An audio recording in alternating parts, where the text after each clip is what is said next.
Hey everybody, I have gotten a request to do a tutorial on the Christmas sign that I did that was super distressed and super awesome looking.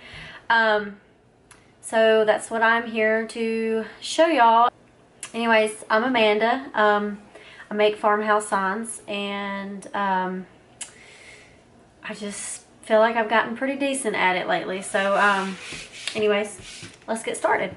So first of all, I have my board. It's just a piece of 1 by 12.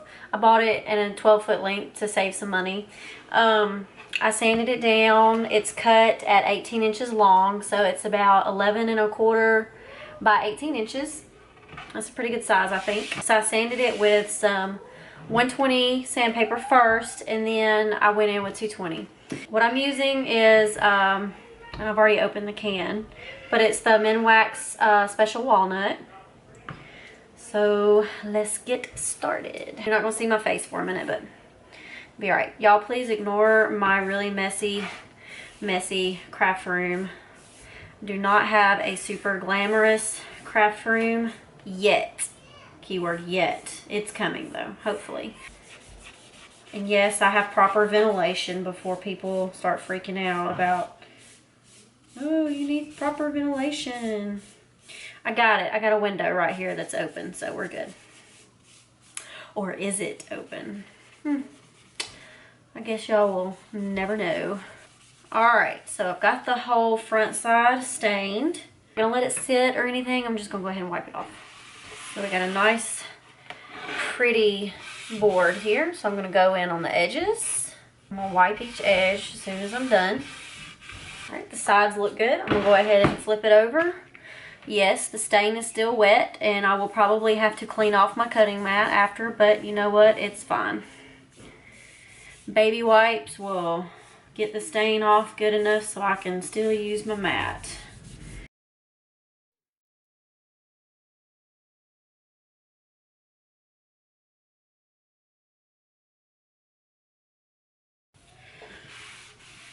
Done with that.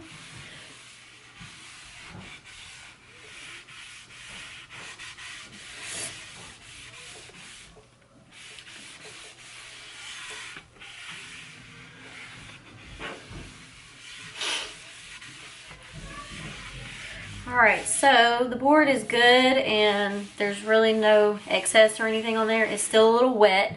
So what we're going to do is we're actually going to let this sit for about a few hours. It's still going to be tacky. When we want it to be tacky when we go to paint it.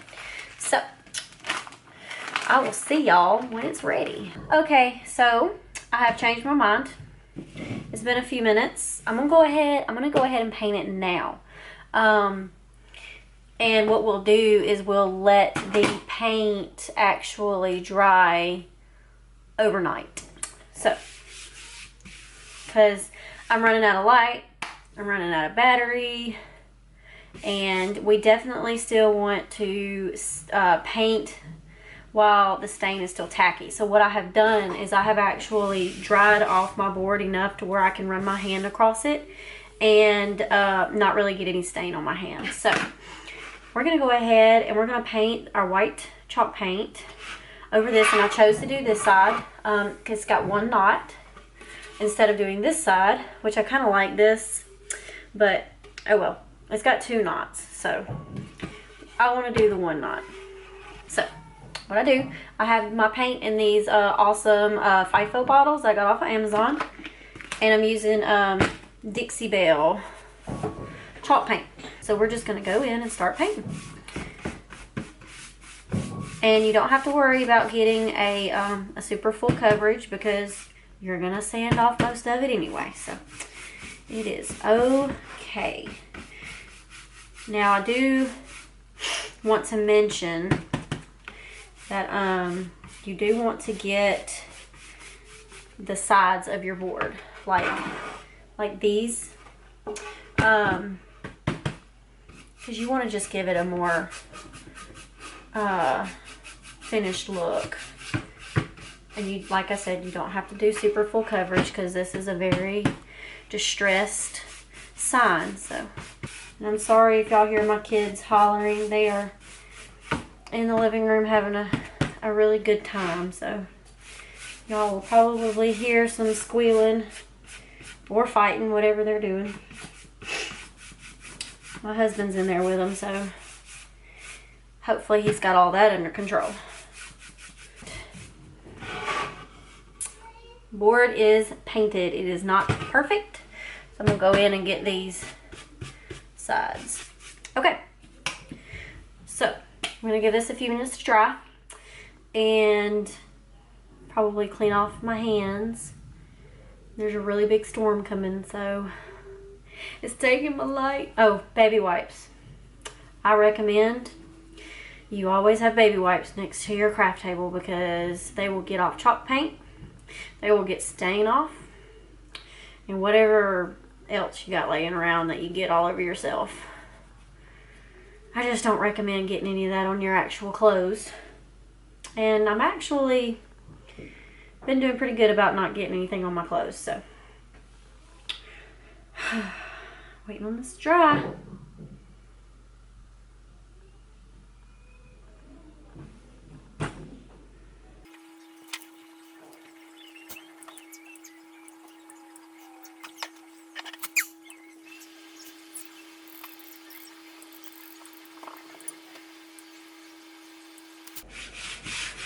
Okay, so that only took like what, 5 minutes? It's dry. It's dry enough to sand. I'm comfortable with that. So what I do is I get a sanding block. This one came from Home Depot. This is actually 220, but I'm not going to use this to sand. I'm actually going to use it to hold my 120 grit sandpaper. Let me show you what I'm talking about. Well, I don't really have any ready, so I got to cut some real quick. Where are my scissors? Story of my life, right? Whatever. I'll use my X-Acto knife. Works out much better. Alright, sandpaper. So basically what I'm going to do is I'm going to wrap my sandpaper around this so I can get a decently flat sanding down. Alright, so I'm going to point the camera down so you can see a little bit better. Okay. Alright, so this is basically what I did was took it and I went straight across with it the whole way. Straight across. Okay? And I did focus a little bit more on the corners and the outer edges. Just natural places where it would wear naturally over time.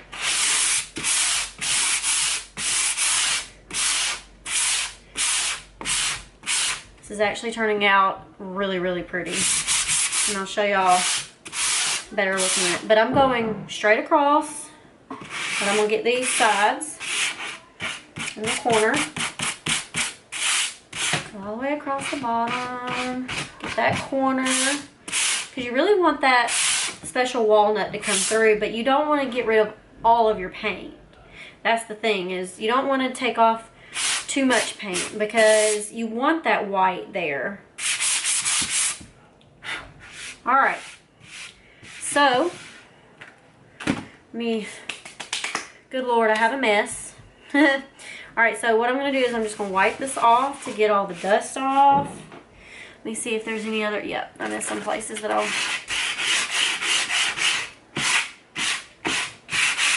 uh-oh.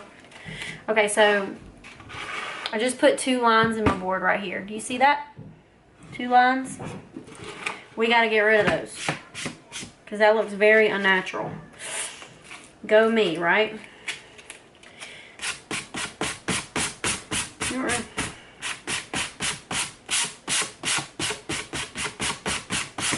Just add a little bit extra distressing in that corner, no big deal. Okay, so I took off a lot of paint up here, but that's okay. But you still want to keep a majority of your paint on the board. Alright, so now we're wiping it down. And I'm going to show you what I did. My first one, to get the color back on the parts that really got sanded down back to its natural wood color.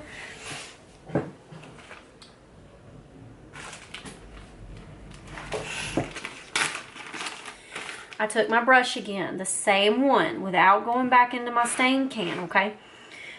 And I just touched up the corners. Basically, I'm just going back over very lightly, not super hard. And if you get a lot of stain on it, just wipe it away.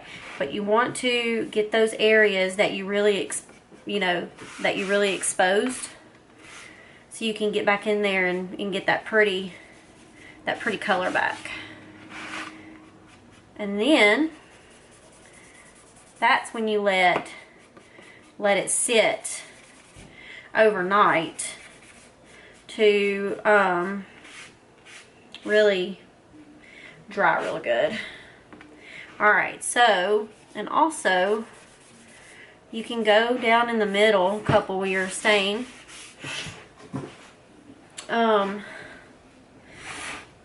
But you want to get these corners really good back with your stain, so you can give those corners their pretty color back. I hope y'all can see what I'm doing. Alright, so there's a few raw spots in here. I'm basically putting stain on there, but we're going to wipe it off and we're going to blend in that stain to where it doesn't look bad on your board. So you're just going to wipe it and blend it out enough to where it flows with what's going on your board. I hope that makes sense. Okay, so I'm going to put a streak of brown right in here. There we go. Alright, I think I'm pretty happy with, put some more right here, with how this turned out. I'm touching up this edge a little bit more.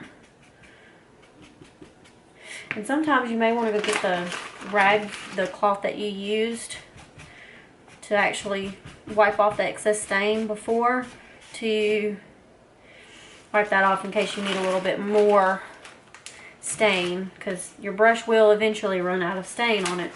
But you don't want to dip back into your can, because then you'll have way too much stain.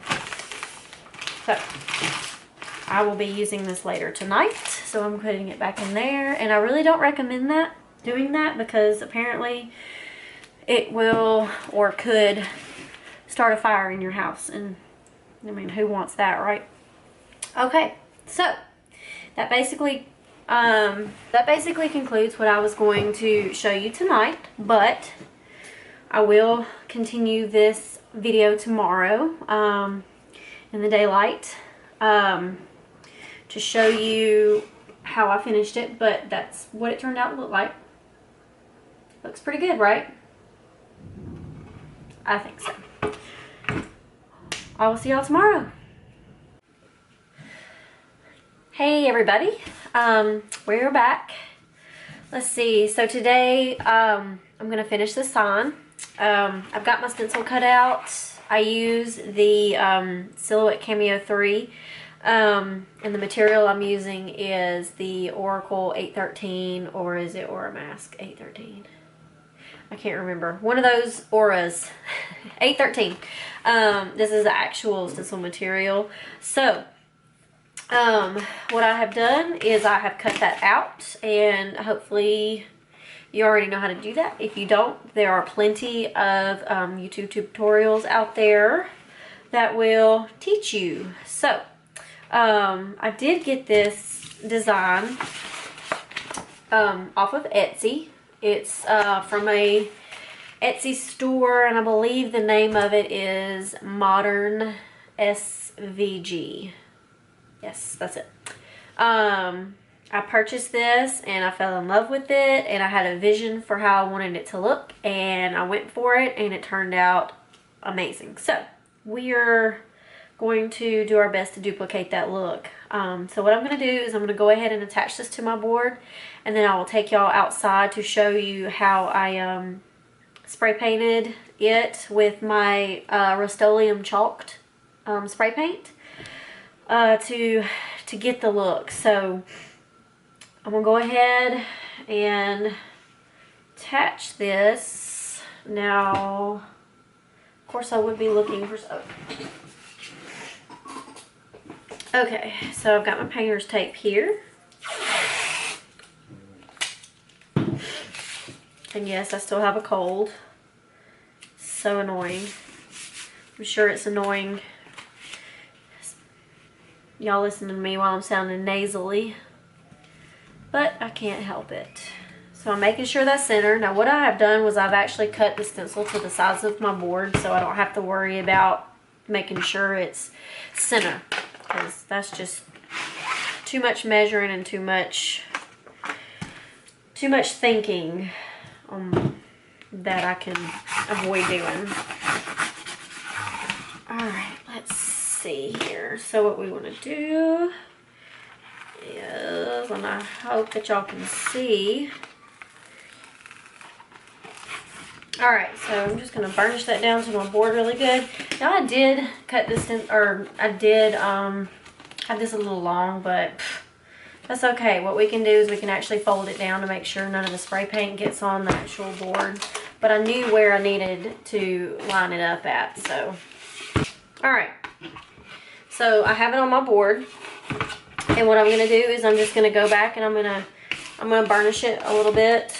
Now I do have a very small line up here at the top exposing it to where it could possibly get spray paint on it. So I'm just going to cover that with painter's tape. And I'm not even gonna fold it down over the side because I don't want it to pull up the paint on the side. So I'm just gonna leave it like that. What I'm gonna do first is I'm gonna spray a light coat of this flat white Rust-Oleum 2X.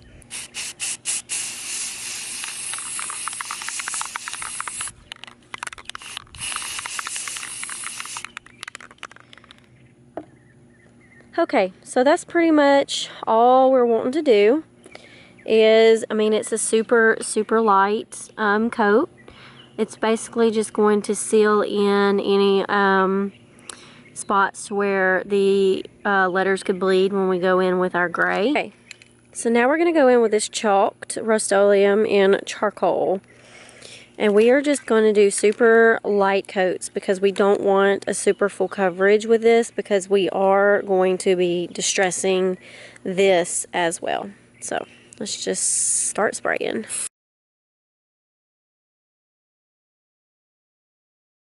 So I think I'm satisfied with how it is.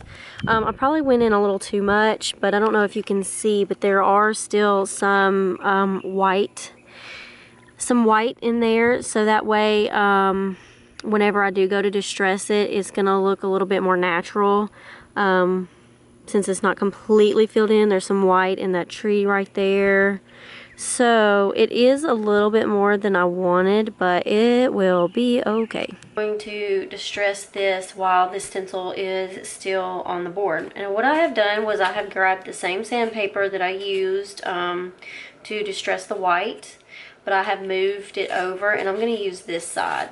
This doesn't have any white on it. I need a smaller flat surface to be able to get in the smaller areas.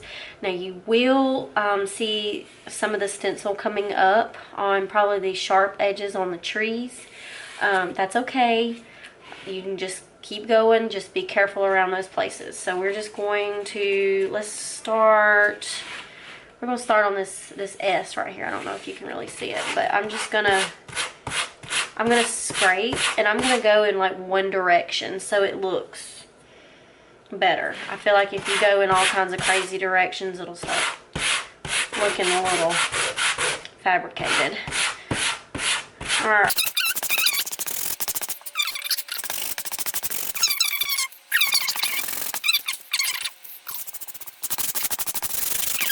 Now that one just completely came off, that little spot right there. So I'm actually going to leave that alone. I'm not going to go back over that because I don't want to risk messing up my paint. Alright, I think I am ready to see finished result. What about y'all? Alright, so here we go. Here is the big reveal. Let's just rip off the band-aid, shall we?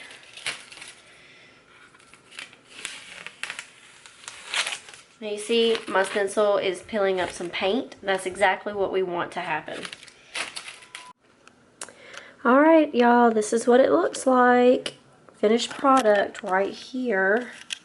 You can choose to go in and do a little bit more staining if you want to. Since the letters are so dark, I really believe that you could go back in and, sorry about that, and touch up the areas that seem a little bit too light, the natural wood. It did peel up some letters right there, but that's fine. It just adds to the look. It's pretty much a stress-free way of doing signs. Like normally you want to avoid peeling and the stencil pulling up the paint, but in this case it actually is exactly what you want to happen. So I hope this video was helpful. If you liked it, give me a thumbs up, leave me a comment, give me your ideas or your inputs, thoughts, whatever you want. So I hope you all get to make some pretties. See ya.